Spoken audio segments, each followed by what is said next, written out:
have the basics on typography, drawing rectangles or using the shape tool, and then the move tool.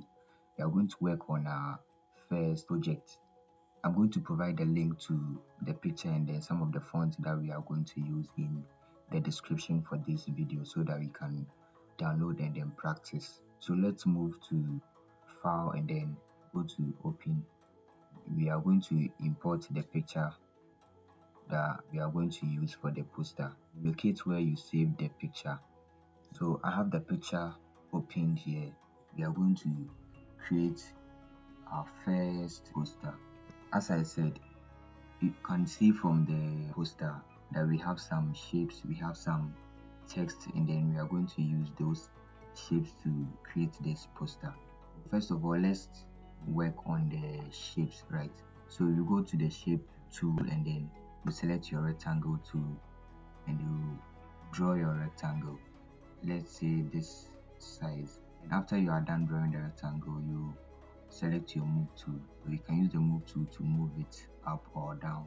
If you want the edges to be curvy, you can just select those circles at the corners of the rectangle. So you click on it and then you drag it inside.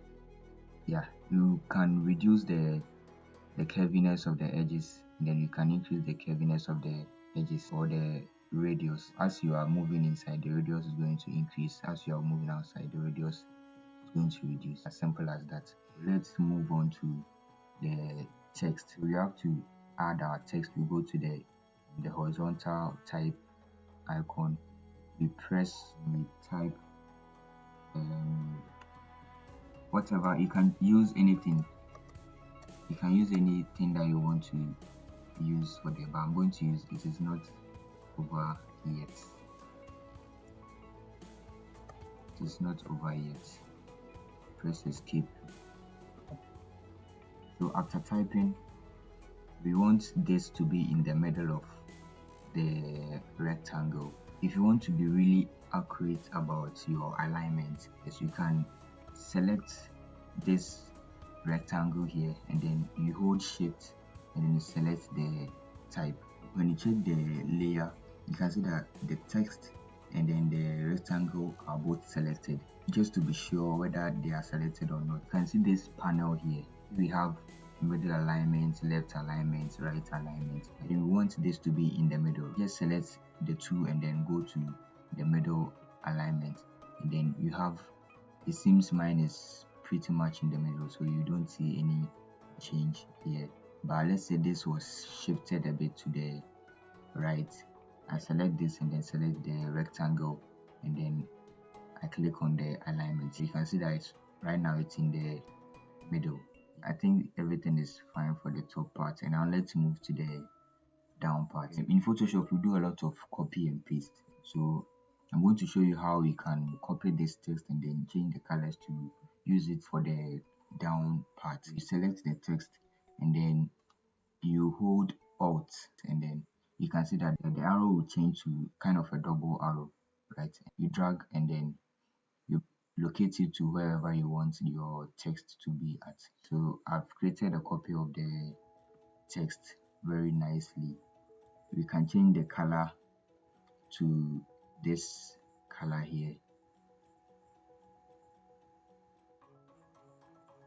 You click on OK and then the color has been changed here.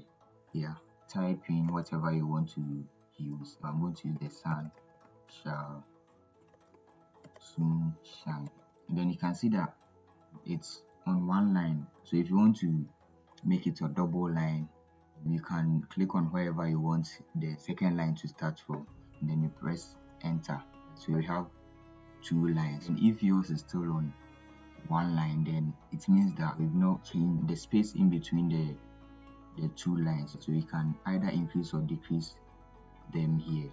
If you want it to be left aligned, justify, or right aligned, you can do that also in the properties panel. You can see that it's already in the middle alignment for the paragraph. It's already in the middle alignment, so let's choose the right aligned. Then you press escape, then you have your text here. It's left with one thing that we have to do, that's the the tiny shape that we have to draw beside the text. So that one too, same thing. Let's go to the rectangle tool, and then if you want to zoom in to anywhere you want to zoom into, you can hold Alt. Then if you are using a mouse, you use the scroll wheel. So you scroll up or you scroll down. We can start drawing our shape. Yeah, so instead of enlarging the width, we can make it very small that it will look like some kind of a line. So I think this is okay. When you are done, you select your move tool. Then we position our rectangle very nicely. Then you zoom out to see whatever you've done. Yeah, you've been able to create your first poster.